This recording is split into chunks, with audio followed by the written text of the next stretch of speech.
All right, ladies, buckle up. It's showtime.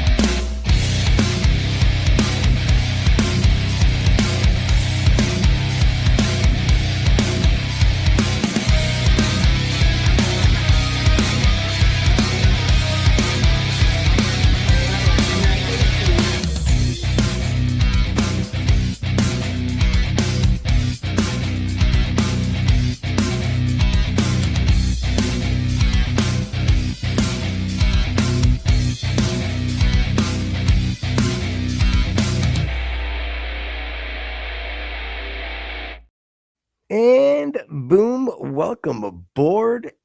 Buckle up. It's showtime. That's right. Copperhead Road Podcast live on Rumble. Always live on Rumble. The spot to be for life. You know what I mean? You know what do you want to do? You want to go Jiffy Pop? Or you want to go you want to go legit microwave popcorn? Again, that's up to you. But I know me. Rumble's a place to go live. I can promise you that, my friend. I'm your boy Footer. Got my man Rexy over there. And first and foremost to everybody, Merry Christmas, you bums. I love it. So happy it's Christmas time. I am. I love Christmas.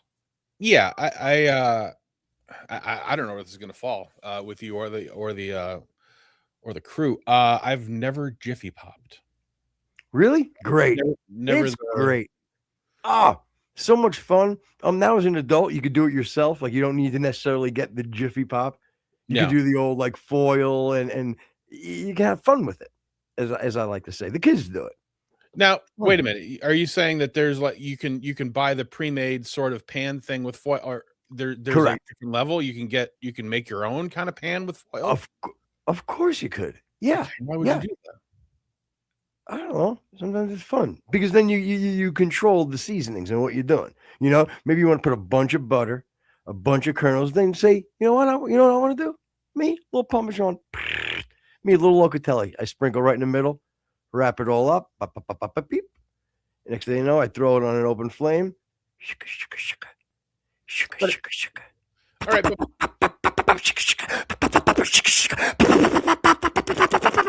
You see what I'm doing? Boom. Next thing you know, you're enjoying a nice sweet snack. You sound like a God's in neighborhood. Good night, everybody. Ta-da!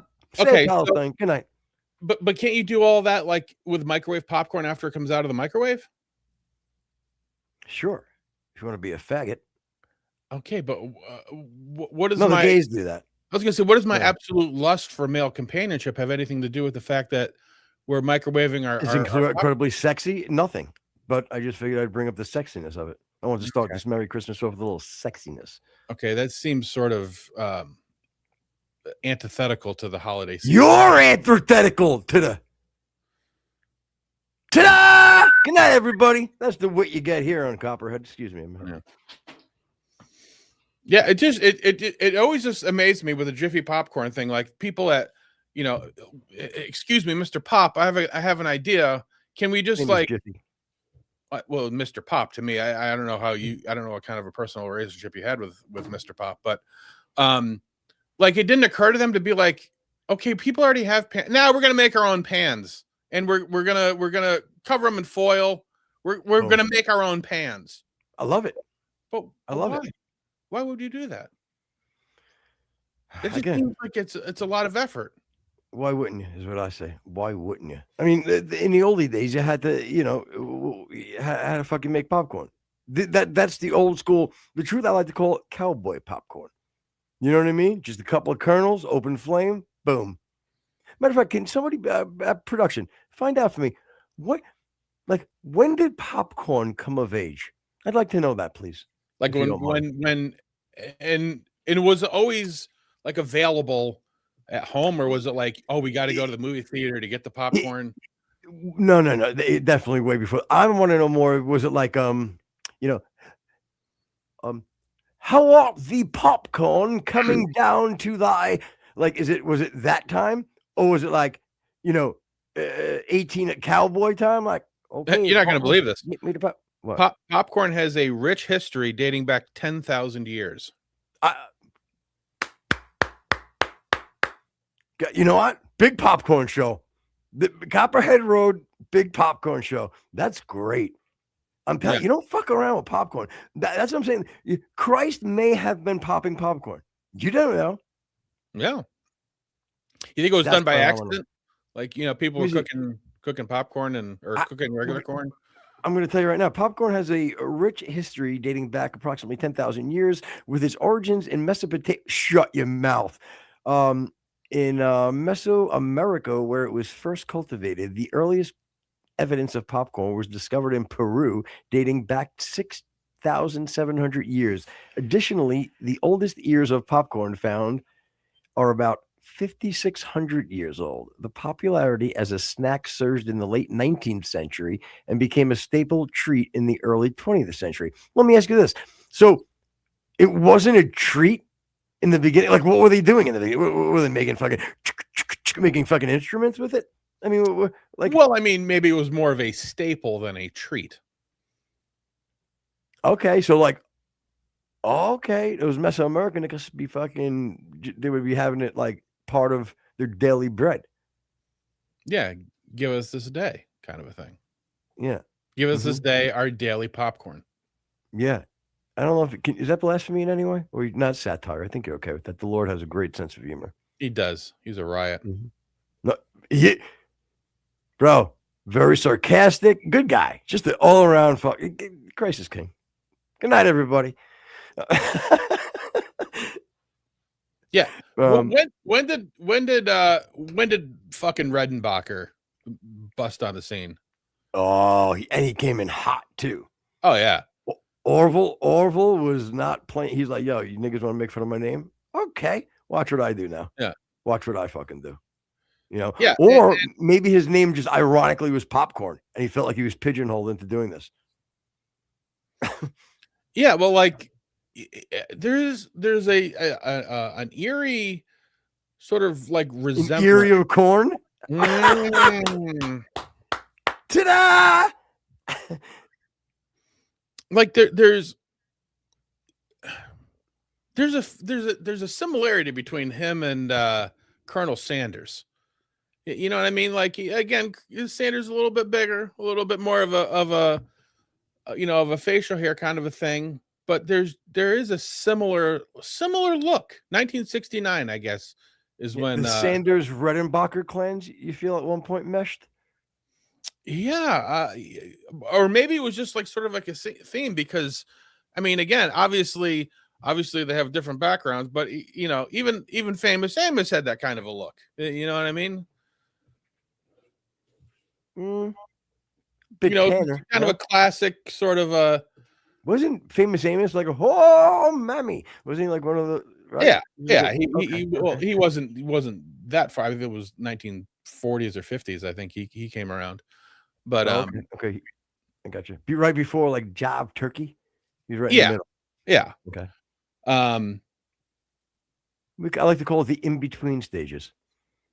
Yeah. So go ahead, improv shit back, because we were both thinking. No. I was actually thinking. My mind went to somewhere else. We were getting Christmas gifts or whatever from clients, and one of the things I got was a Nat King Cole Christmas, and I'm like, I know Footer's mind would go to the exact same place mine did. We're being redundant. We got fucking Nat King Cole over here. Yeah, of course. But I was just being redundant. You see what I did there? Mm. Can't you just call him Nat King? Dun dun dun dun. Ta-da! Good night, everybody. Racism. See ya. What is Mr. Halibut talking about here? I don't know. Bring him up. All right. And a very Merry Christmas to you, Mr. Halibut. Yeah, Mr. H. Mr. H, as I like to call you. I got to be honest with you. I don't like the smell of you. Yeah, you gotta wonder, like, is there any sort of like regret at the name after? I would think. And I had thought about it the other day. Remember on Opie and Anthony, that guy that did that sports column for a while, and he called it Ted Williams' Head. Yeah. Yes. Yeah. And he had, like, once he kind of blew up, he had to change the whole name because nobody was taking him seriously. Yeah. and then fucking fell off. Well, it's like you have like a great website, but it's called like bucketofaids.com. And you're like, how long? I can't do this. This is not going to work. I want to push a little mainstream. Right. Well, even Mike and WFOD, like, fair enough. It's a great point. Yeah, he's like, maybe we just got to call the D something else. Yeah. Both of us try to think of what the D could be. We have nothing. Yeah, I had Democrats, and I'm like, I'm not going to make this political. This is stupid. Yeah, I do stupid. it for everything else. Why would I do it here? Mm. And pull up some chat. I didn't see. What do you got? I saw no chats. I can't. Again, I'm not seeing it. Why don't I see it? You can't see it below you, huh? No, I don't know. And all of a sudden, I can't. Let me see. You don't have the comments on your right hand side over there? No, I don't. I used to see it, but now I don't see it. StreamYard? Oh, I know what you mean. Yeah, I guess I can look that way. All right. Yeah. I mean, you can also do but again, it should be showing up on your screen as well, on your main screen too. So, yeah, I see it on the side. It's hard to. Okay, yeah, I got it now. Is it what you read out what he's going on, because I can't read it. You tell me what's going on. Well, he wrote, the boys are back in town later. I like big butts, and I'm assuming he cannot lie. Okay. Oh, that's how he got his name, Halibut. Okay. Okay. All right. No, it's fine. It seems like a lot of explaining, because everybody's going to go right to fish. Again, that's the thing, brother. You got it. Yeah, I agree. Yeah, I agree with you. That's the problem, man. That's the problem. But anyway, Merry Christmas, bro, and thanks for checking in. Fishy smells attract me. Okay, all right. You're like a fucking bear. I love it. Yeah. Mm-hmm. Yeah. And also, and a lesbian. Sorry, I'm sorry. That's right. It's a great line. And as long as we're doling out Merry Christmas to my family, your family, Karen, Austin. There was a couple of other ones. No Poop Scoop, the Mr. Scoop, I think we should say hi to. Yep. Andy. Andy, was that one of them? Somebody. Yep. Andy. Again, there's a lot of people that wish to say a very merry. Yeah. And same goes out to you guys. It's been a really interesting last 6 months. Got a lot of exciting things coming up in the new year. I can't wait. We're going to bang out, I think, this show, obviously, and then I think we're going to try to bang out maybe like a little Christmas Eve ditty somewhere before I should say before you guys have your festivities. And that would be, I think we should do that. I'm going to try to have one of those Christmas hats on. Yeah, and we're gonna sort of try to keep people entertained with some live stuff throughout the next week or so into the new year, because we know a lot of the big shows like to take their time and take off and be with family and stuff. Gross. So we're gonna try to give you a little bit of live entertainment throughout the holiday season. Whether it's entertaining it will be live into your new year. Yeah. Right in your ear. Gonna give it to you right in your ear, right in your new ear. Yeah. But one of the things that we would like to talk about on today's show is, a lot of different views, a lot of different sort of avenues on the right. You can't even say conservative right anymore, because some of them are progressive right and some of them are constitutional conservative. So there's a lot of different sort of warring factions on the right hand side, and we're kind of curious on who came out on top in 2025, who's going to rise, who's going to fall in 2026. There's certainly plenty of them to talk about. You got Ben Shapiro and Tucker and Megyn Kelly. And it's amazing how Candace and Ben have become such good friends again. It's amazing. It's crazy how life works,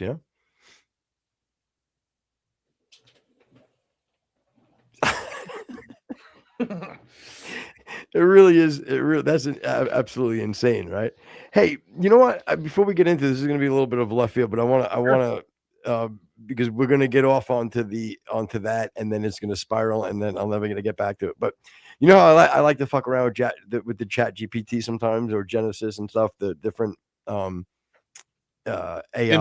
in lieu of friends, yes. Yeah, exactly. Fair enough. So I asked it, I was like, take away all your biases, make this as raw and as honest as you possibly can. Do you want to watch me? Will I die alone? No, I'm kidding. So I said, I asked, what if you were the devil, what would you do? Right? Yeah. It's pretty interesting, right? Like if you were the devil, like what would you do? So it says,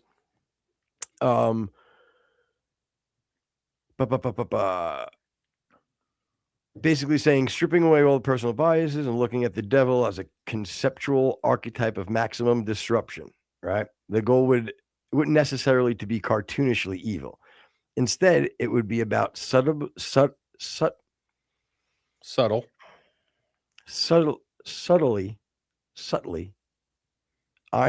irony and the exploitation of human nature. If I were playing that role, here's how I would approach it.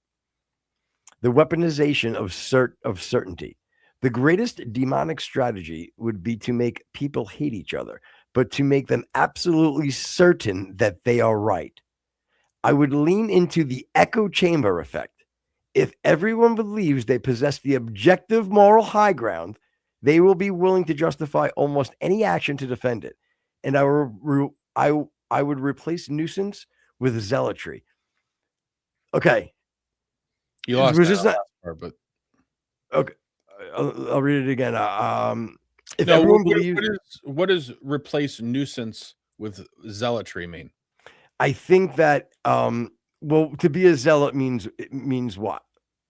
To be overly confident and completely invested in an idea. So they would be right. So okay, so it's basically saying the crazy and the reason why I think this part was great is I think this is what's happening right now. Everything I said is right there, isn't it? In the beginning, yep. And then I'll explain the end. Because again, here's the key point. The demonic strategy wouldn't be to make people hate. It wouldn't be to make people hate each other, but to make them absolutely certain they are right, and would lean into the echo chamber effect. If everyone believes they possess the objective moral high ground, they will become willing to justify almost any action to defend it. I replace nuisance with zealotry. So the craziness, the nuisance, right, would be replaced with this almost like, isn't like you said, zealotry would be like coming from a place of moral high ground, and right? Yeah, a thorough investment in your idea rather than open to discussion, I guess. Right. Okay, got it. So, I mean that plays perfectly into even Candace, no? Yeah, I would say it applies to a lot of people. Exactly, but I'm saying that so, and then the feedback loop of distraction. I would ensure that no one ever has to be alone with their own thoughts by flooding the world with endless shallow stimulation and micro outrages. I could prevent the kind of deep reflection or boredom that usually leads to spiritual growth and intellectual growth. A distracted mind is a mind that's easier to steer. Yeah. I mean, is that not phenomenal? Yeah, you can distract it with social media and then supplement it with pot, flashing lights and those kinds of things. Sure. I would believe all that's applicable. Redefining good as convenient, right? I would try to focus on eroding the idea of sacrifice. I'd try to convince the world that the best life is the one that's with the least friction. If I can make people believe that personal comfort is the highest moral good, then duty, long-term commitment, and community service naturally wither away because they are inconvenient. Yeah, that's basically the whole ideal of the devil is to, everybody is God and nobody serves God. Right. So, I mean, this is cool, right? Oh yeah. The illusion of autonomy. In literature, the most effective devil is the one who lets you think you're in charge. I wouldn't force anything. I wouldn't force anyone to do anything. I would simply offer shortcuts. Need success? Here's the way to get in by stepping on a friend. Need love? Here's an obsession. I'd let people build their own cages and hand them the key, knowing they'd be too proud to use it. Fucking great. Ultimately, the most effective version of this character doesn't want to destroy the world. They want to watch the world choose its own undoing while convinced it is doing the right thing. I mean, is that not what we deal with in a fucking nutshell? Certainly is. And you think about it, and like I said, I'm going back to Candace before we, or I can start right into. She's been planting these little seeds, like I said, over and over. She's sprinkling them, sprinkling them with water, and then she's giving it just enough to start to grow. She doesn't understand that this shit's gonna. She's creating poison ivy. You know what I'm saying? Yeah. She thinks, the bottom line is, she wants it to be this beautiful rose at the end of the day.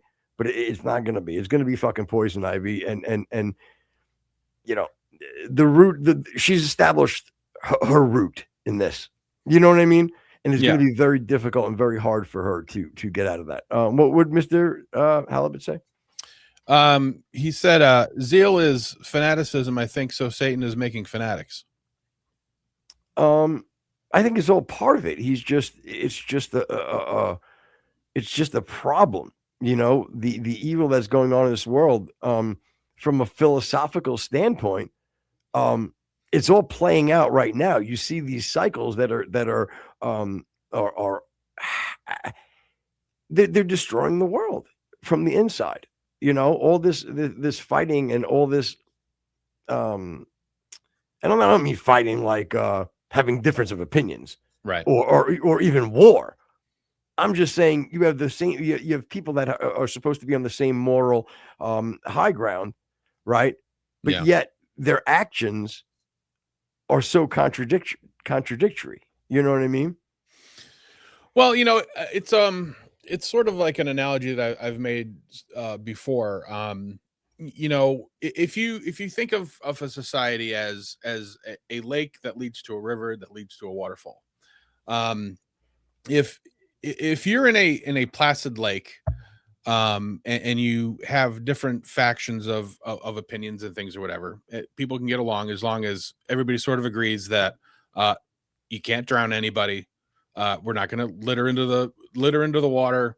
You can't, go into the water after you eat for half an hour. The basic things that make a bunch of different ideals inside of a lake function. You can we want to play Marco Polo, dumbest game in the world, or we want to do this, that, the other. You can have different opinions. Now, if you're in that lake and you start going down the river, certain things apply differently. Now it's we got to avoid rocks. We've got to be a little bit careful. But the closer and closer you get to the waterfall, which is the ultimate demise of a society, the more and more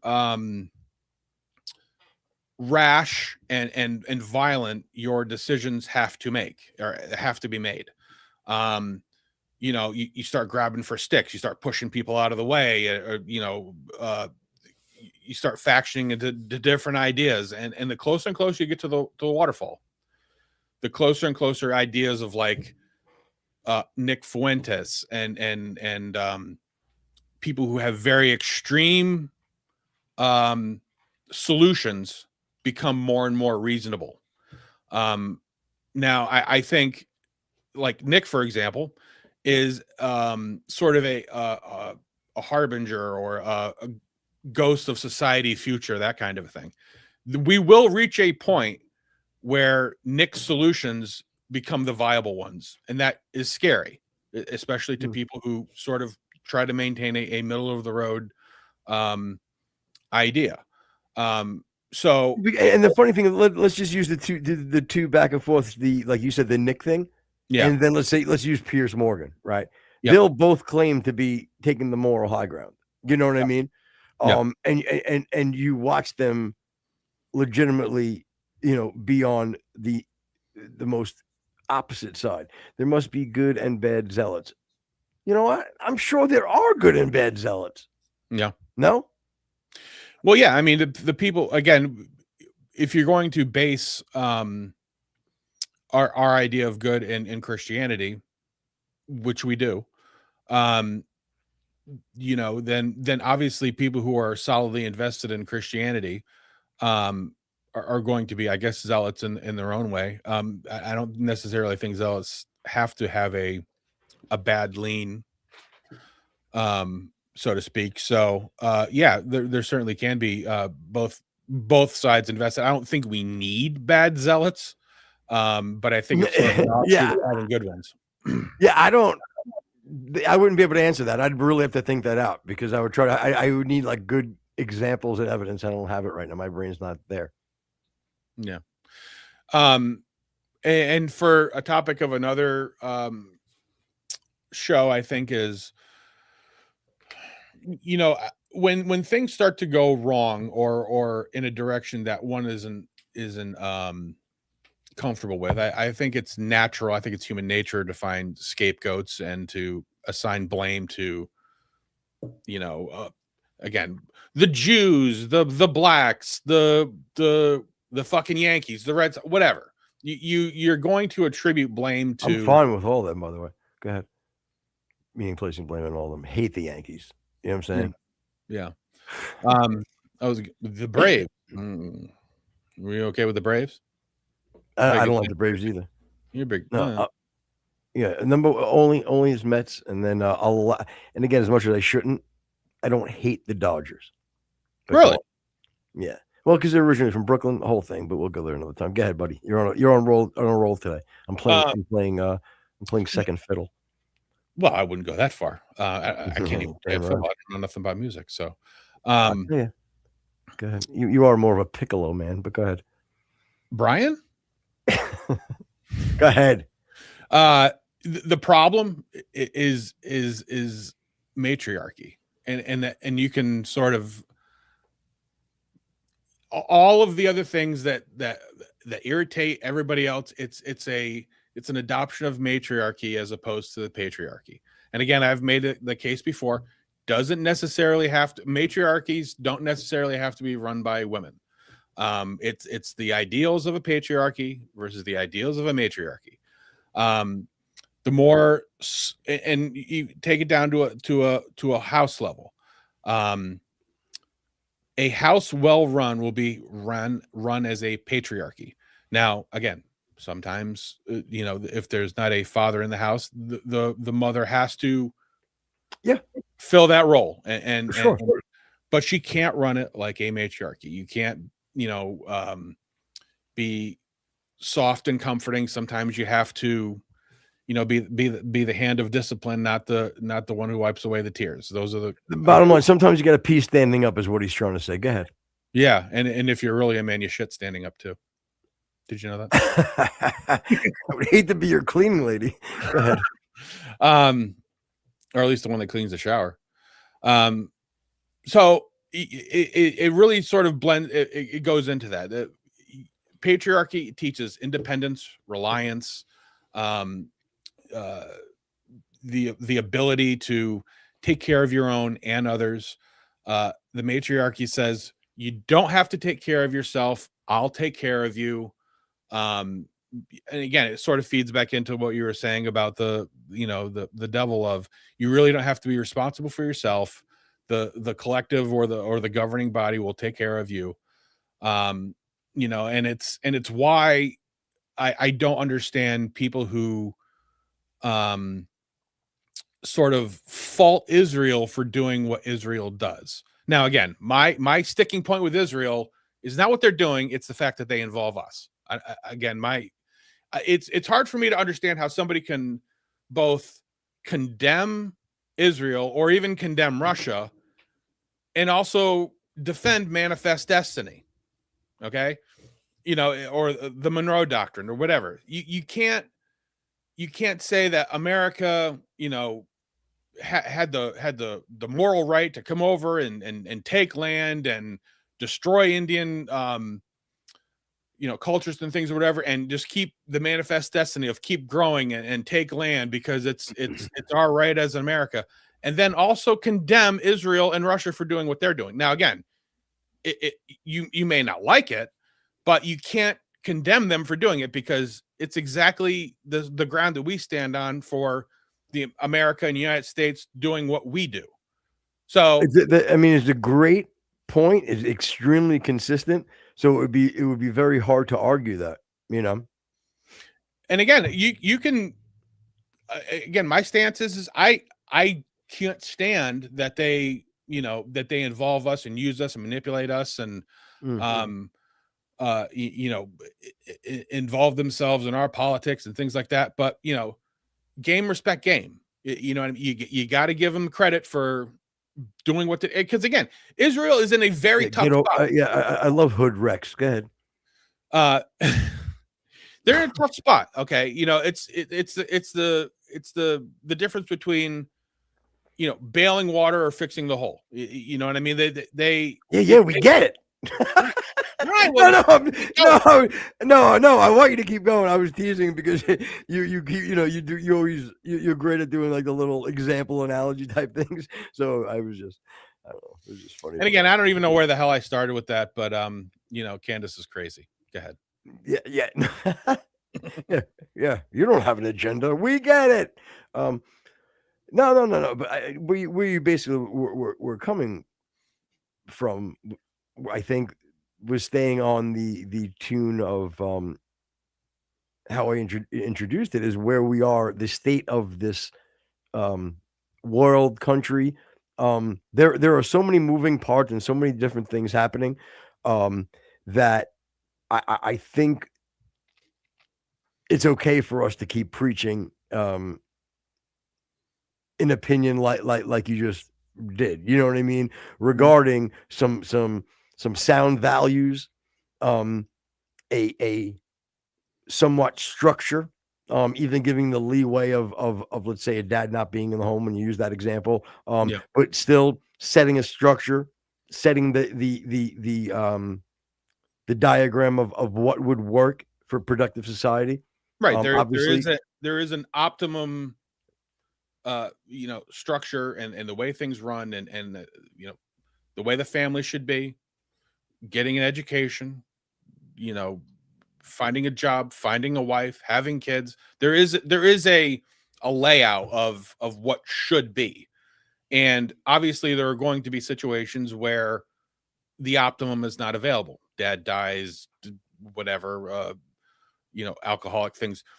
But even if you're in a scenario, and Mr. Halbert said, where his mom was the patriarch, that can certainly work. And obviously, if you don't have a choice, that's got to be the case. But we should still sort of always strive to what we know is tried and true, and what our society is built on. We should always aim that way. We shouldn't be accepting and promoting alternatives to that unless somebody has a demonstrated and demonstrable alternative way of doing it. Because even though they're like, well, you don't really need a dad in the home because you've got subsidies that come in, and you don't really need to get married. You can have kids out of wedlock. You don't really need to have only two parents. You can have 3 or 4. Yeah, you can have 2 dads. Okay, that's never been demonstrated as a plausible optimal outcome in any society ever. Now, well, even if you granted the 2 dads, there would need to be a patriarch and a matriarch role and structure that would need to be applied.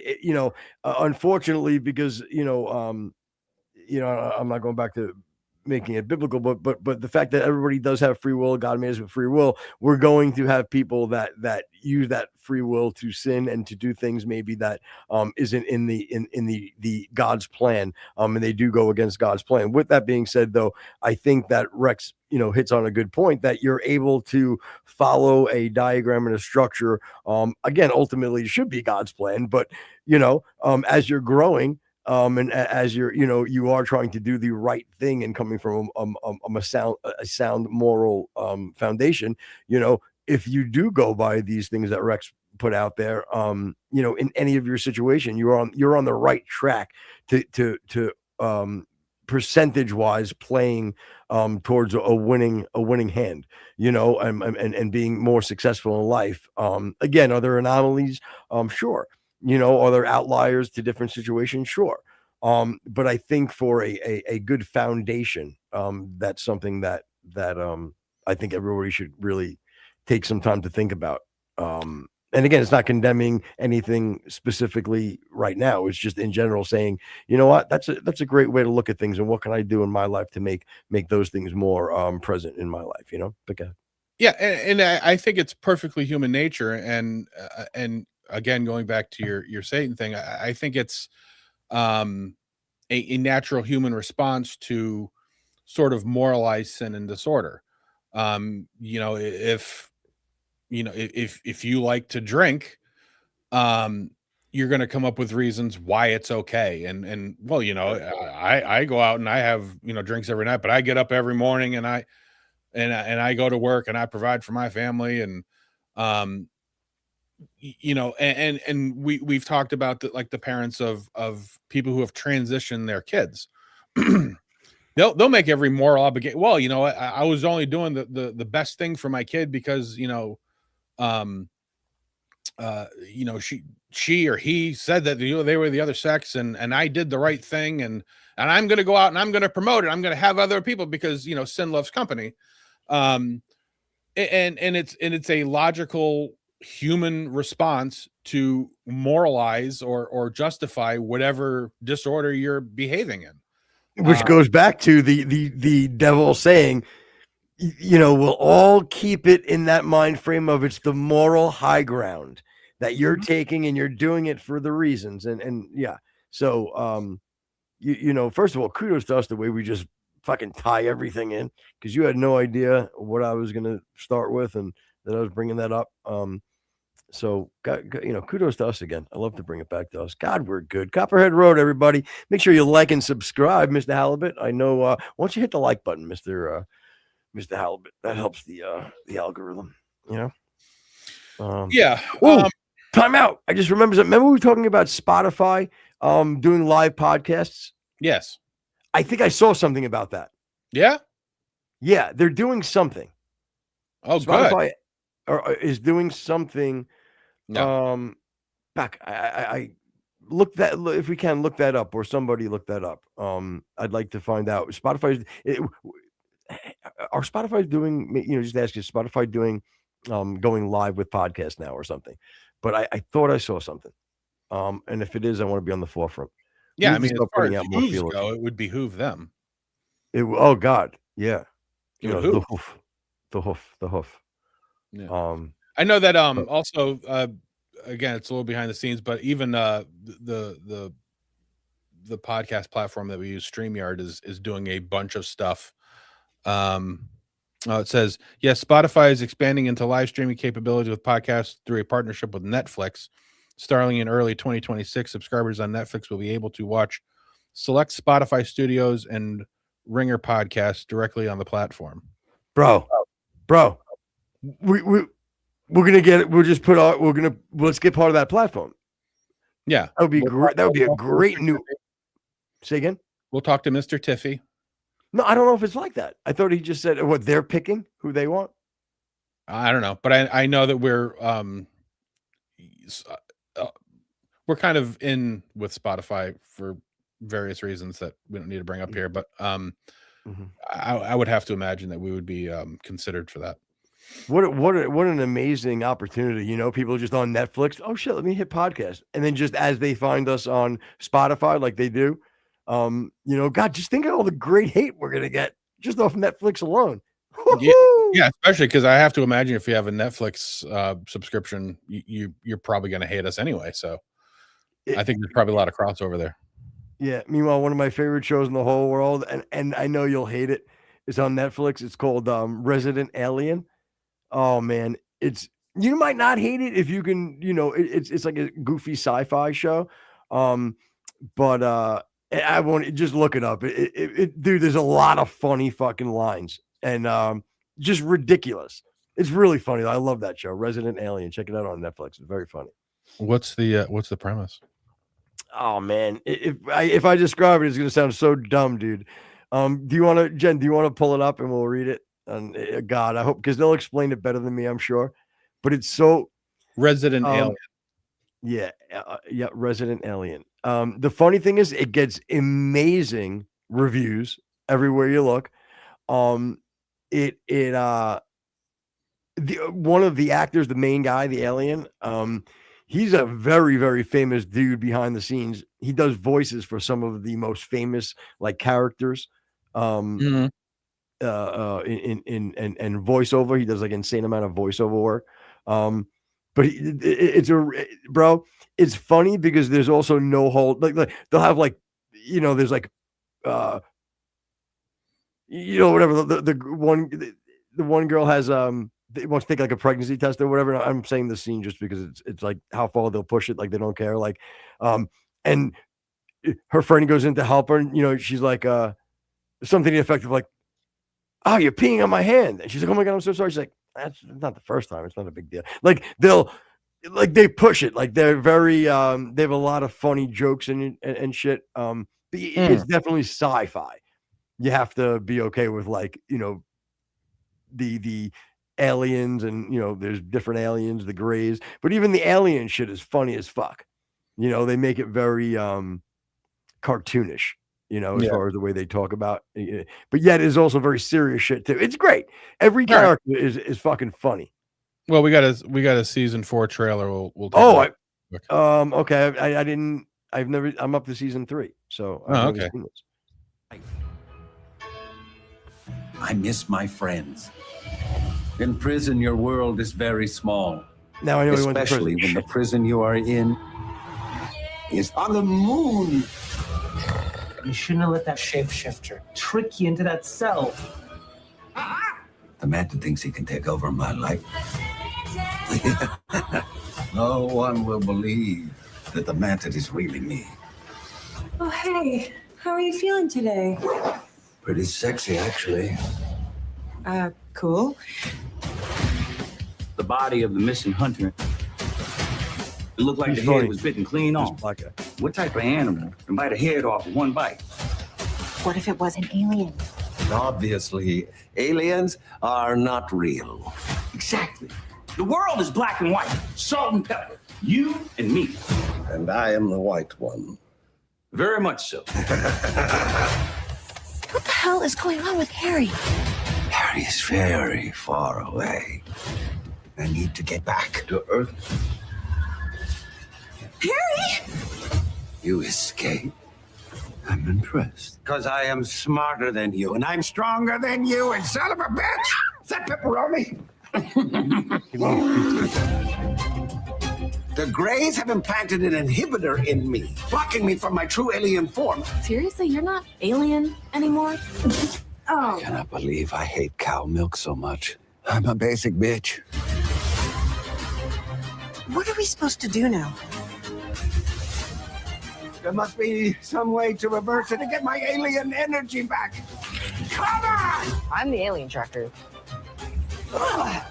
If aliens abduct The relationship Megyn, between the kid and him You're are getting fucking killer funny, kick. bro. Does that dummy look like me? honey, I'm home. Oh, now that I'm human, I find her face repulsive. I love how your eyes just bulge out from your face like a fish, but a bird. Wow. So great you're back together. As an alien, that was like his species was attracted to that weird looking bird lady. So anyway, again, What do you think? You're just gonna go scootily doop? You're gonna scooch out? Oh boy, you're taking a sip of confidence before you talk to me. Go ahead. What do you got? It's not my cup of tea. You're an ass, Jen. What do you think? You like it? She's giving it an I want her opinion on the mic. We don't pay you for nothing. It's not my thing, but doesn't mean it's not a good show. That's exactly. You know what? So diplomatic. It's not my. I don't know. Not your cup of tea. All right, fine. Well, again, to be fair, like I have sort of a thing in my head where as soon as I have to start suspending disbelief, I kind of tune out. That's why I don't like Star Wars or Star Trek or anything. Or Candace's conspiracy theories. Candace's conspiracy theories. Yes, exactly. I have an aversion to it. Now, again, there did seem like there was some funny lines, and it's probably very well written. It does seem to be that way. But I couldn't imagine myself. I would rather watch my own autopsy, to be honest with you. But hey, to each his own. It's fine. Okay, my cup of tea and rather watch my own autopsy is very different. Very different. Just for the record. That's reasonable. Okay, but not a problem. And again, don't push the show. I don't care. The point is, the thing that amazes me is that I get it, because when I watched it at first, like I stumbled upon it, I'm like, holy shit, this is the dumbest thing I've ever. Then I find myself laughing hysterical, and then just becomes so ridiculous that, because the way that they, again, it's almost like a mild Naked Gun where the situations are real. That's not even good because that's too slapsticky. This is like it's a real everything from like cop drama show to it's got everything, but some of it's so ridiculously again, it's good. It really good show. Resident Alien on Netflix. Check it out, in my opinion. A lot of fun. If you want to have fun, don't look for a fucking, I don't think we're winning fucking, best drama series, Yeah, like Halibut said, Breaking Bad. It's basically the new Mork and Mindy is what you're saying. Pops, you know what? Okay. Mr. H, not bad. What? You're going to, all right, good. Just and again, but please take it for what, what I'm telling you it is. Have fun. I don't know. Do you smoke a little grass? Maybe smoke a little grass. Yeah, he already mentioned that he was already high as a giraffe's ass. So I love it. Okay, smoke, bro, and watch it. You will, if you blaze and watch it, just not on Netflix. Gee, you guys are all a bunch of you really are conservative. Again, do I agree with Netflix? No, but guess what? My hand is out. All right. No, wait, what is that? $7,000 check. Hold on. I'll put that down for later. See what I did there? Oh, nice. Ta-da! Okay. Next to my $7,000 check from the Jews, I'm going to put in this one a Netflix check. So my point is, do I agree with them? No, but you know what? I don't have to agree with them. You know what I mean? It's not like I like this show. I'm sorry I had to fall on a platform as such. But you know what? Fun show to watch. I promise. Yeah, and I've mentioned in the past I don't really dig a lot of new stuff, but I don't know if it was last year, the year, or maybe earlier this year, Jen and I had gotten into this show on Amazon, and it was called Dinner with the Parents. And again, it was kind of like the dad's like a wacky kind of a guy, and the mom's real kind of conservative, and the son moves back home, and the brother's a whack job. And again, we're like, you know what? We're going to give it a shot. And we were all in. We were like, this is great. Watch season 1. We're like, oh, can't wait for season 2. Canceled. I'm like, son of a bitch. I'm going back to King of Queens. Yeah. And I did watch a few episodes of Corner Gas. Yeah. Yeah, I started it, watched a few episodes. I like it. I have a little trouble with the Canadians. You know what I mean? Now, did you watch the regular one or the animated one? No, regular. No. Yeah, okay, because after the regular one, they started doing an animated one too, which, Yeah, I know. I didn't. I'm watching the regular one. It's good. Like, I think I got to. I mean, maybe the last episode when they have the same shirts. Yep. I think that was the last one. So I got plenty more to go. It's okay. It's good. I like it. I don't hate it. You know. Yeah. Again, I wouldn't rather watch my own autopsy than watch it. I watch it over my autopsy. If that says anything, I don't know. I think that's fine. I think that's a very reasonable, balanced approach. Into the mic. I couldn't hear you. What? I said you got a ta-da in chat. Yay! It's my goals in life. Oh, by the way, I did come up with a couple of shirt designs. I meant to send you, and I forgot to do that. Yeah, at this point, I just want to pull the trigger. I'm for myself. I would encourage you to pull the trigger. Unalive himself, everybody. Good night. Ta-da! All right. And to be honest, the one you sent me, I really do. I agree with you. I like that freaking 60s lettering. Should I do it? Should I do it?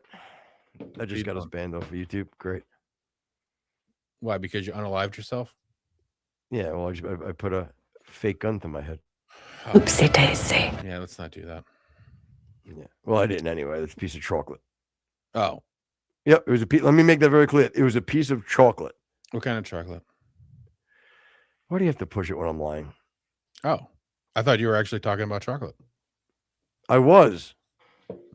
Do you like Tony's chocolate?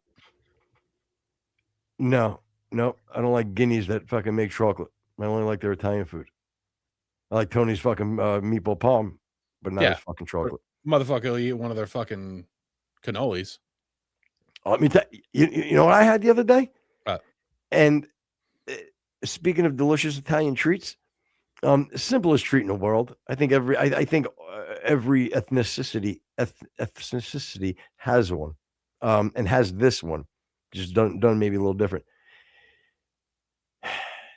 Here's the thing with the snack before I name it. Let me make very clear: if it's not a good one, it can really go suck a fat baby's dick. Like that's how bad. It annoys me. If it's good. But somehow me saying that I'm watching my own autopsy is offensive, but you can say that. I didn't say it was offensive. I can't believe that was the you were trying to tell me it's not your cup of tea, which means listen, it's good, but not for me. To watching your own autopsy. That was the contrast. But anyway, don't distract me. I won't. So the thing here is, so if it's not good, I hope you're having a stroke. If it's not good, then it's horrible. Throw it away. If it's good, you eat it until you vomit. Zeppelis. A good Zeppeli. There's nothing better than a good Zeppeli. Simple fried bread, powdered sugar, made from a fat Italian. I had no idea what the hell you were talking about until you just described what it was. You don't know what a Zeppeli is? Well, I do now. It's fried dough. Hold on, Jen. You know what a Zeppeli is, right? I don't think I didn't know. Turn your microphone on. You know how this works. Don't yell at her. I don't actually. You don't know what a Zeppeli is? Fried dough is what it is. But hold on. But you guys didn't have like Italian feasts like throughout your neighborhoods when you're growing up? It wasn't like the Italian festivals?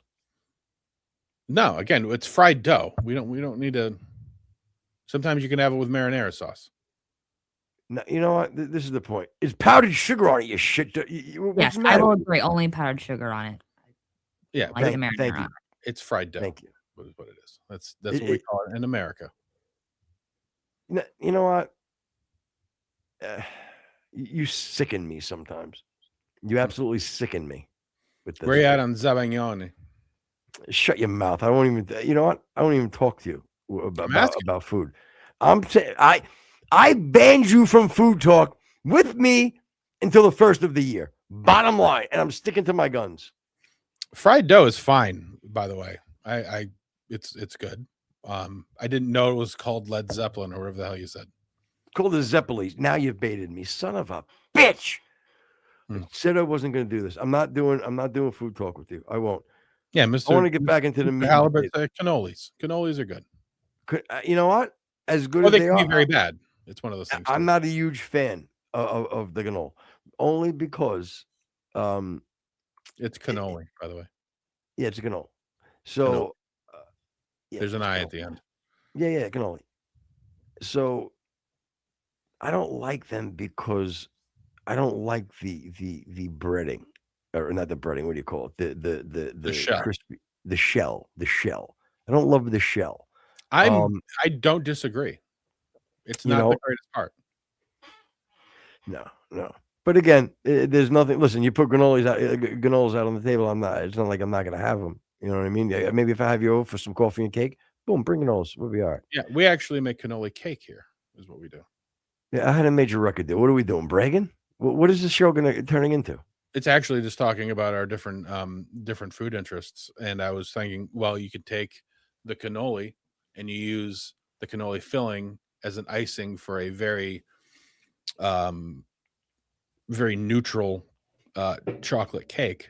Yeah, I hope it spikes your blood sugar and you're fucking going through a fucking some sort of a haze. Yeah, not gonna happen. But I appreciate. Well, niggas got his sugars in check. Always. Boom. But I appreciate your wanting my demise so close to Jesus's birthday. That's awesome. Don't bring him up. You don't have the right. Here's the thing.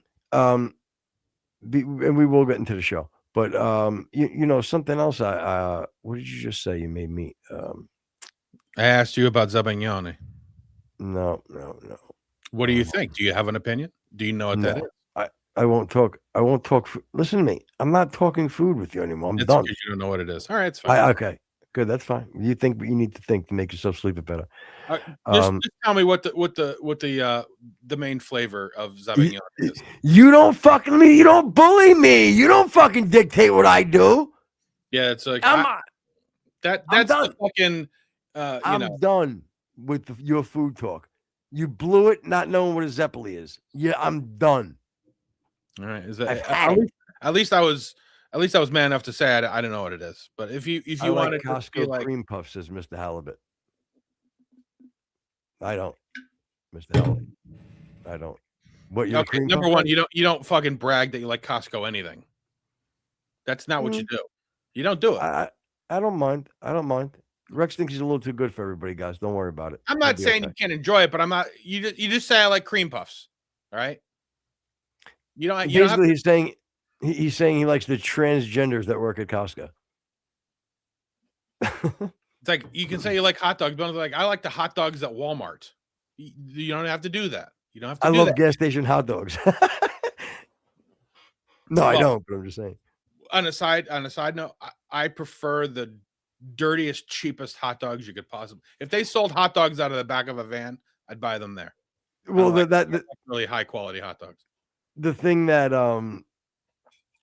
why like it's probably the best hot dogs are the ones like at ball games, you know what I mean? And they're probably like, well, they're this in New York, they're always Sabrett, Hate Sabrett hot dogs. Yeah. Coney Island. I don't need a lot of flavor in my hot dog. The flavor is everything else on it. It's a Sabrett is a little too delectable for me. Okay. Like a fancy dog. Yeah. It's like the poodles of hot dogs. Don't get me started on poodles. We've already been down this road. We sure have. Do you want a funny story that I don't think I've ever told you that's pretty funny, or we can save that and should we get into it because it's getting late? Let's save that before we have to throw out the whole thumbnail and everything else. That would be dynamite if we could actually just sort of at least clickbait these shitbags. Oh yeah. So as we alluded to at the beginning, obviously there's a lot of tumult.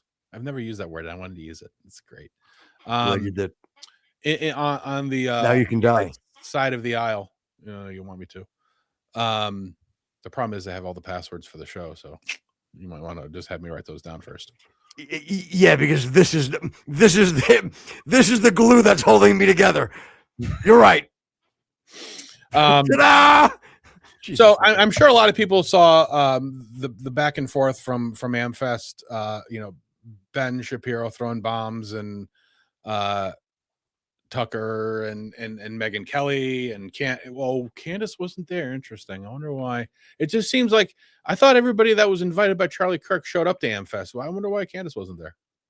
It's kind of odd, right? She's black. You know what? I don't think that's the case. I think Colin Noir was there, so I don't think that's the case. I could be wrong. Okay. But so let me ask you kind of straight out, like what sort of faction do you think will glow up in the next year? The Ben Shapiros, the Tuckers, the Nick Fuentes. I think I have a feeling that Ben Shapiro and the Daily Wire are out. I have a feeling they're not going to be able to sustain the what it takes to make that company run. I think, obviously just that staunch pro-Israel take with excluding Matt Walsh and Mike Walsh too, yep, including the Catholics. I mean, excluding the Catholics. For real, they're in a lot of trouble. They have a few choices. They could slowly try to rebrand the Daily Wire. I don't know into what, but having Ben Shapiro play a very minimal role as a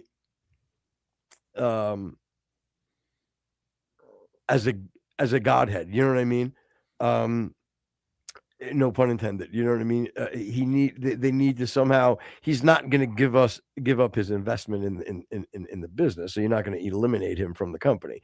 But they need to have him where his staunch stance on things has to be a niche part of the programming on that platform now. Again, you're not gonna bury him 100%, but he needs to be put where 85% of the traffic is drawn there for something other than Ben Shapiro, and they tolerate him on the platform. I think that's going to be their only survival. And then I'll go to the next one. But what's your opinion on that? Yeah, I when Ben was young and you think I did well? First, start off with that. I do. I agree with your analysis 100%. Okay, good. Sorry. Thank you. Obviously Daily Wire was created with Ben Shapiro and Jeremy Boring. Jeremy Boring's already out. He stepped down as CEO early on this year. I think a lot of people, especially when Ben was young, sort of appreciated the kind of party trick that Ben was. He was able to, off the top of his head, recite parts of the Constitution and espouse the moral teachings of his religion without actually leaning in on it. I think that he was a very good tool for the right as a younger person to clearly identify what the right was. After October 6th, I think the mask has slipped a little too much. I think he's definitely more of an Israel first, just like Mark Levin. I think both of them, again, as far as constitutionalists, they know it front, back, and sideways, and it's a good part of their personality. The problem is that they have both identified themselves as Israel, America, and whatever else, and nobody has an appetite for that. Can I add to since you're kind of going in the history of Ben Shapiro? Yeah, I'm going to add too. Do you know where he got his big break in regards to like where he really started to blow up? Do you remember where that's from? I thought it was Fox News, but no, go ahead. Well, as far, not really where he started, but what gave him his push was on Piers Morgan, when he snapped back at Pierce, when Pierce was on his big anti-Iraq stance, but more when he was on his anti-gun stance. And Ben basically, and I know it's a very famous clip. Jen, if you want to pull it up, it shouldn't take you it shouldn't be hard to find. Just put in Ben Shapiro, Piers Morgan guns or something of that nature. It should come right up, and there's probably a short on it. Yeah. But then, so while you look, I'll talk with you, Rex. So basically, it was the first. It was one of the first people, him being young, that he clapped back at Pierce, and basically called Pierce out for playing this victim card, and again, I forget exactly, but it was about him, like I want to let the clip say it, but it was when he really clapped back at Pierce, and I think what it did at that time, it gave a voice to people that understood the tragedy of the shooting. Yeah. I think it was Sandy Hook. That's what it was. It was the Sandy Hook issue. And the way he clapped back was very honest, but it was very against the grain, and very against what people were coming out saying at the time.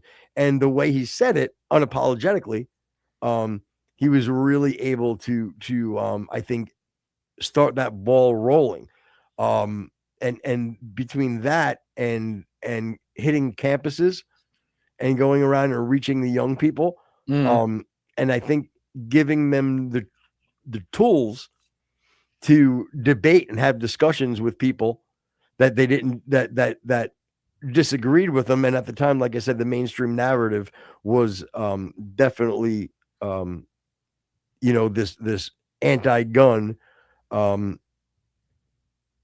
sentiment going on at the time. Right. Sentiment going on at the time. All right, so we I think we have it. Yeah, we'll pull it up. He had that kind of like, brick heck appeal where he just like you'd give him a topic that you wanted to hear about, and he could easily talk about it and pull your appeal. So yeah, let's play that. Standing on the graves of the children that died there. How dare you? I've seen you do it repeatedly, Pierce. Like I say, how dare you? Well, I mean, you can keep saying that, but you've done it repeatedly. What you do, and I've seen you do it on the program, is you keep saying to folks that if they disagree with you politically, then somehow this is a violation of what happened in Sandy Hook. And you have yet, I really like to hear your policy prescriptions for what we should do about guns. Because you say that you respect the Second Amendment, and I brought this here for you so that you can read it. It's the Constitution. And I would really like for you to explain to me what you would do about guns that would have prevented what happened in Sandy Hook. If you want to do what you did in the UK, right, which is ban virtually all guns, that is at least a fair argument, and we can have a discussion. You accuse me of standing on the Okay, so I mean, do you see what I mean? That to me was the great job, by the way, production. Thank you. I think that to me was the popping off point for good night, everybody. No, for Shapiro on his mainstream quest to be able to articulate things that a lot of us are thinking at the time, but maybe we don't have the courage, or we feel morally compromised if we start saying things that we don't feel is being empathetic to the Sandy Hook victims. You know what I mean? And pushing against a powerhouse of media like Piers Morgan has been for the last decade. Right. I'm sorry, 2 decades. Right. Behind the scenes and on air. Yeah. So yeah, so I agree. I don't, to be honest, as a unit, if we're going to put Ben Shapiro, Michael Knowles, Matt Walsh, and there's at least one, maybe 2 women who also have shows on the platform, I don't see that staying as a cohesive unit throughout 2026. Walsh is his own entity. And I don't see him sticking around, because his ability to to kind of carry his own thing, I think will far surpass Daily Wire's ability to pay him. And I see in chat that that Halibut's a Nick Fuentes fan. And again, I've certainly sort of, I wouldn't say completely changed my view on Nick. I think, like I had said before, I think Nick is more of the solution if we don't fall into a more reasonable response before we get to Nick. I nutshell Nick for myself is like, I subscribe to so many of his ideas and his ideology. There's a lot that I don't, but I disagree with the prescriptions that he puts out there. Right. And I'm also I think he's a little bit immature with his prescriptions. On a large level, let's just say, for instance, that Nick, which I don't even know if it's possible, but nothing would surprise me if at some point he was able to get some sort of a political position, right? In whether it's, from a mayor to a congressman, whatever, you know what I mean? Yep. If that was to ever happen, built off of this ideology and this movement, the Groypers, that, you know what I mean? Mm-hmm.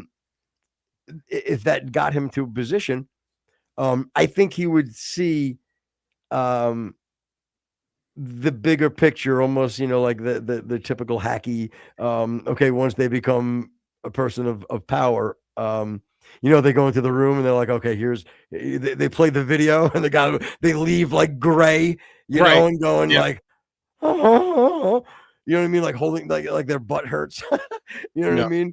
Like they have their fingers pricked, you know what I mean? Some guys like rolling up a scroll, like, thank you, Yeah. I think Nick and his ideology is a good sort of check on the right's sort of natural flow into centrist sort of ideologies. I think that he can keep some things sharp, but I will tell you, if in fact Nick becomes sort of the de facto leader of the right, we will never win an election again. I know. And that's the problem. Unless there's, and by the way, and I'm going to keep going, but unrelated, Jen, do me a favor. Can you pull up the Candace after thing and have that ready to go? Because we're going to be cutting our time here, so I want to make sure we're ready for that. But so you're right, dude. Like that's going to be a lot of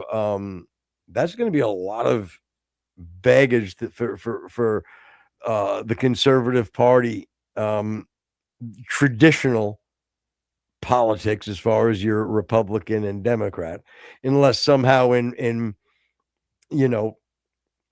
20 years a 45-year-old Nick Fuentes can somehow rally, and our system has been able to be transformed where there's a third party, you know what I mean, and the movement grows where they can squeak something in. That would be the only thing. But if it's a traditional Republican Democrat party, there's no way that like you said, there's no way that he would be able to win us elections. And I say us meaning people that identify as more of right wing and conservative. Right. All right. So yeah, you had mentioned the Candace thing. Obviously, do you have anything else, brother, besides for the Nick? I just wanted it to be ready for when we train. We might do Tucker first. I know that that's all. I'm gonna have it. Yeah, we're gonna start buttoning up here. I'm sure everybody knows Candace and Erica sat down in Nashville and had a conversation. Okay, before we start, Rex, real quick, because I kind of wanted to just say something about the Nick thing too, or get your opinion on something. Again, I didn't necessarily want to go to this right this second. I just because what I want to know is, so I'm trying to address what you said in the beginning. Where do these people stand? So we went through Ben. Now we're going through Nick. So, and you made your opinion. So Will Nick though thrive in 2026 and stuff, or will there be this pushback? Now, where does he stand in your eyes? I've given my opinion. You know what I'm saying? Where's he stand on for 2026? Well, I think that he'll probably see, because I think we can both agree that as the years gone, 2025 has gone on, he fucking took off towards the last 3 or 4 months. And even between you and I, like, we didn't talk about Nick at all at the beginning, and then we started going into it, and now he's on Piers, and he's on Tucker, and he's on even Candace early on, and so I think he will sort of see a peak probably February, March, I would say. And there's going to be a lot of factors to his sort of sidelining. Number one, again, he has a lot of baggage from things that he said in the past. There's going to be sort of a sobering in general of the Republican Party as we near the midterms. And I think you are going to see more of a cohesive coalition, again, because of the midterms of his sort of, I wouldn't say opponents, but his other people in the right. They're going to sort of coalesce around a conservative Christian ideology, I think promoted primarily by J.D. Vance. And that's going to dampen his flame, I believe, quite a bit. Quick sidebar: where does J.D. Vance pivot further away from the president at this point, and try to establish his autonomy from the president? Do you think? And when does that start happening? Yeah, I think that you're going to see that for sure. I don't know as far as ideology, if it's going to pivot a whole lot. I think he's going to try to keep together the coalition as much as he can that Trump had. It's sort of historically implausible that a person, especially a cult of personality like Trump, you're going to be able to keep that same coalition with somebody else. But yeah, I think even with his speech at AmFest, he's sort of making, he's sort of putting in his bid to be the sort of coalescing figure that people kind of gather around. And I that's why I say, I think the conservative Christian message is the number one, the most powerful and the most palatable, which is going to pull a lot from the heat that Fuentes has right now. Right. And the only really thing I mean, as far as pivoting away from the president, is that, he's taking a lot of flack of not being the candidate, the president that he said when he was running, and as far as the more of America first mentality on some of the issues, people like where the people like a Dave Smith and those people, what they voted for him for. I wonder if JD is going to embrace more of that, or is he going to stand more with the harder right? You know what I mean? Which is not necessarily war hawky, but being more of that balance. I think JD is much more of a realist. I don't think he has it in him to sort of paint the perfection pie in the sky thing that Trump did. I like that. I like that. It's going to be, we're going to, end Ukraine in 24 hours and there's going to be a big, beautiful wall. I don't think that he's that kind of a person. Not only will we end it, it'll be the best ending ever. Better than a fairy tale. It may even say better. What do they say at the end of stories? Like everlasting or whatever, like he's ridiculous. Yeah. I think that the sort of focus of the Republican Party is going to be more of the reality of the situation is this, and this is what we have to do. I mean, DeSantis, I hope so. It kind of did that last year, or during the election, it didn't go well. because you had the vacuum of Trump sort of pulling everything together. JD is a much better speaker than Trump is, especially off the cuff. And I'm hoping that his sensibility, not really, but yes, you know what I mean. What do you mean? No one's better than Trump off the cuff. Like as far as entertainment value, the guy entertainment value, but as far as information relay, there is no comparison. Yes, but here's the difference. Like one will be not calculated, but one will be sticking to the agenda. Where Trump's off the cuff makes me laugh because it's you and I off the cuff. Yeah, you know what I mean? And that's kind of what I find fucking fascinating. And you know, especially being a New York guy, like yeah, this motherfucker off the cuff is saying the same thing to the construction worker. You know what I'm saying? Like as he's grabbing a corned beef sandwich, you know, that he's saying in front of fucking, you know, 24 nations. You know what I'm saying? Right. That's scary, you know, / freaking hysterical. But my problem with Trump is if you're trying to glean information, he's terrible at it. You know what I mean? Like, yes, I agree. You know, if I'm trying to defuse a bomb and I'm going to ask Trump or JD on how to do it, you know, I don't my economy's the best it's ever been, and you know, like he cut the green. Got to cut the green wire. Knew a guy, always wore green suits. Yeah. This guy, if I can call him right now, bring him in, cuts the wire, we all go home. The problem is that the bombs are made in China, and I you know, whatever. I already talked to Putin. You know, I think that people are going to want to hear tangible, concrete solutions. And again, Trump was great for what he was, and for what he is. He was definitely the guy that we needed in 2016 and 2020 and 2024. But I think the new coalition is going to be a little bit more thoughtful, and going to want a little bit more depth, which I think JD can provide, you know, going forward. Possible. You know, and as far as people who sort of discount, well, you know, Trump said he was going to do this, he said he was going to do that. It's an ignorant sort of a stance that, unless you understood President Trump, if you understood him, then you're fine.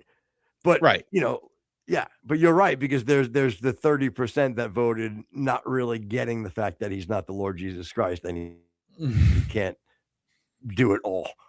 Right.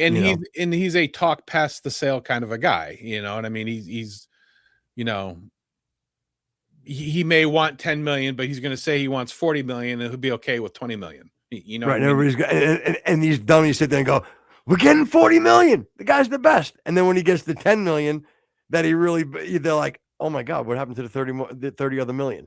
You see what I'm saying? That's a great way to think about it, you know? Yep. It's the people that understand that game. But anyway, so yeah, so then that was Nick. Then even we just talked about 2026 Republican Party, JD Vance. And then there was one other. Tucker is another. And Tucker is he's got me thrown. Mm-hmm. You know, he's got me thrown. I don't know what he wants to fucking do. I'll tell you, I'm kind of getting to the point with Tucker at points where I'm like, you know what? He's a fucking phony. He's a fucking fraud phony. I don't want to believe that, but I gotta be honest with you. I think he's a fucking phony, dude. I appreciate his ability to debate. You know, but again, winning the debate doesn't necessarily mean you're right every time. You know what I mean? If you're just a good debater, you can debate anything and still come out and win the debate, but not say debate again, Rex. And still not be right. My problem with Tucker, and it's a problem with it's not a problem I have with Nick, but it's people who do the I'm just asking questions kind of a thing and never have an answer. And he is famous for that. You know, he'll have anybody on and just ask questions and glean information. But like when you ask Tucker, okay, well then what should we do? He does that manic laugh and then talks about something else. You know what I mean? So, you know, the fact that ghost bed, everybody. Sorry. You know, the fact that he's even like buying into a lot of what Candace is spewing, is a little bit odd to me. Again, you can certainly defend somebody and be cordial with somebody because of your friend, but when you're like, yeah, you know, the Egyptian plane thing, that's kind of weird. I'd like to know a little bit more about that. Okay, you're out of your fucking mind. You know what I mean? If you think that there's some correlation between Egyptian planes, you know, crossing paths with Charlie Kirk and Erica Kirk, plus or minus 3 days, and that's another thing that everybody.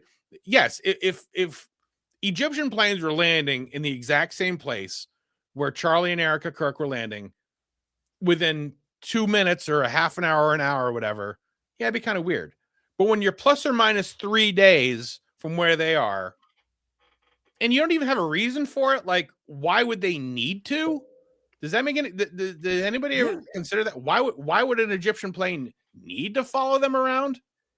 Does that make nothing? All right. No, you're 100% right in regards to. I'm willing to give every single thing of horseshit that she spews. The problem is she's gotten me to the point where I'm only able to give a speck of attention.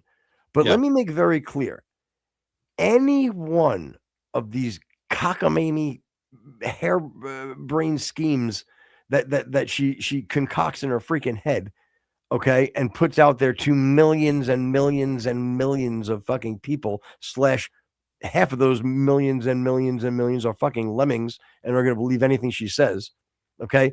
I'd be willing to give them a speck of credence, but and I don't think for a second that, well, here it is in a nutshell. If it came to fruition tomorrow that the Egyptian planes were definitely involved, here's how they were involved, I would not be shocked. Do you know what I'm saying? Like, right. There is so much shady shit going on and so many behind the scenes CIA, FBI, top, the lower levels. I don't give a shit like where you think the president knows like everything that's going on. For better or for worse, he doesn't. Mm-hmm. I'm telling you, he doesn't. And all of these departments, okay, all these letters, the letter departments, okay, they all have these agendas and they all have these people in power that are quote unquote the president of this domain. You know what I mean? And if you watch Fox, just watch shows like these, like Homeland, and you know, shows that like show beyond the like CIA stuff. Sure, it's a story and it's a show, but they're all not like, again, you really want to watch the best show. You can call me a Jew lover, but the best show out there is called Fauda. It's about the Jew. It's about the Mossad, and it's probably my favorite show. It's because I love CIA shit. I love, and this is all about special ops behind the scenes. It predicted Israel-Palestine shit to a T. I mean, to a fucking T. 5 years ago. And it's a Jewish show, definitely, like all Jewish producing stuff, but they definitely show the Jews being shady. Like even in this show, like they show the Jews doing shady ass fucking shit, you know, so it's not biased 100%. Like they show the fucked up shit that they show the fucked up shit that the POL, the Palestine PLO does. It shows the shit Hamas does. It's got it all. It's fucking great. Had a season ISIS was in it.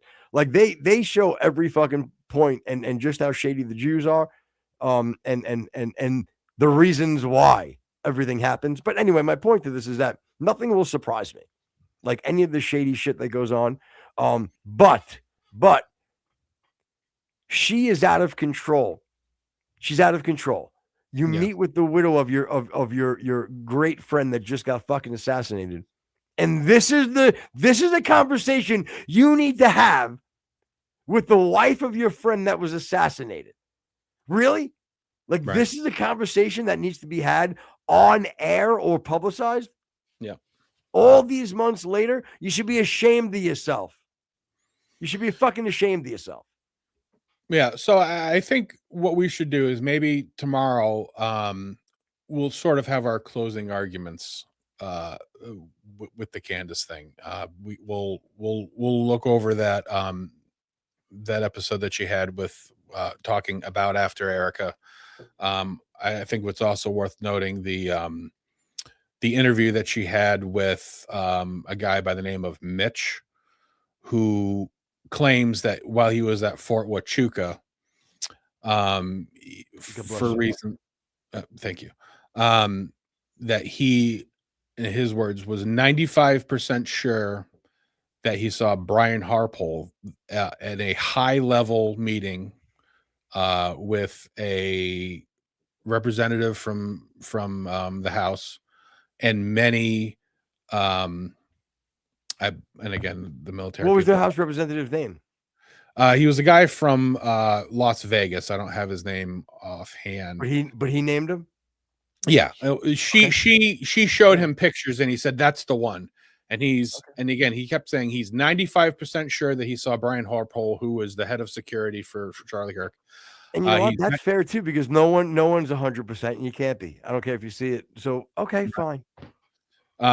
But he was 95% sure on seeing Brian there. He's 95% sure of this particular member of Congress. And then also at the hotel he stayed at, and this was the day before Charlie Kirk's assassination. He's 95% sure he saw Erica Kirk there. And he's 95% sure he saw a guy from the Daily Wire who had previously dated Erica Kirk there. Yeah, because that makes perfect sense anyway. Yeah, no, I mean that makes that makes perfect sense that the assassination with foreign ties is going to happen. And you need all those people to get together. You know what I mean? They all need to get together because I'm assuming they were going to have like a little party, maybe get like a hotel room, have a little party to celebrate the success of their devious plan that they put together. Look, that's fine. If you don't want to go long and keep going today, that's fine. We can break it down to two. I think it would probably be better to do that because again, it is sort of the episode after the meeting with Erica. There's a lot of information there. Plus, I also want to bring up her last episode where she says the words "Ben Shapiro, fuck you," which is just beautiful. So and but last thing on this though, before we go, it's listen. And again, you can run the music, it's fine. But, I have no doubt that, or I shouldn't say that. I believe that Tyler Robinson shot Charlie Kirk. Yeah. I'm pretty sure of that. I'm okay now, even with the 30-06 thing. Yeah. I do have trouble with the finding the gun in the woods. I have a little issue with that. And I'm also okay with him doing it with the help of a foreign government. Okay. Right. Yeah. I think we both said that. Yep. But with all that being said, I still have trouble reconciling why they couldn't just get a professional hitman to pull this off in either the way they did, because Tyler Robinson could do it, a professional hitman could do it. Okay. Right. And/or why would it have to be this way? Why couldn't you, like I said, poison him? I don't know. Plant the child porn on his computer, like you said. I don't know. But my point is, even for me to believe the somewhat conspiracies, which I kind of can sprinkle a few in there, it's very hard to reconcile why all of those things have to happen. And why Charlie Kirk was such a big threat. Again, yeah. I mean, the motive is pretty crucial. You kind of need that. Yeah. And again, maybe that falls into play behind the scenes somewhere. I don't know. Maybe, but it does seem like there would like have and to be, subscribe, everybody. Okay, sorry. People say, oh, the federal government was involved. Okay, well, so far she's tied in the FBI, the CIA, Congress, the president. Get into your mic, bro. What's that? Eat your mic while the music's playing, because that's. Oh, sorry. You have the FBI, CIA, the military, president's close circle. They're all different facets of the federal government. So, it's not like just one or two guys.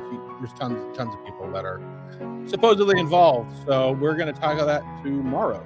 And if you're listening, how about listening? If you're listening on Spotify, YouTube, iHeart, iTunes, Twitch, YouTube, come on over to Rumble, like, subscribe, notification bell, and most importantly, enjoy this wonderful Christmas time. Thank you. Good night, everybody. Merry Christmas. And we will see you all tomorrow.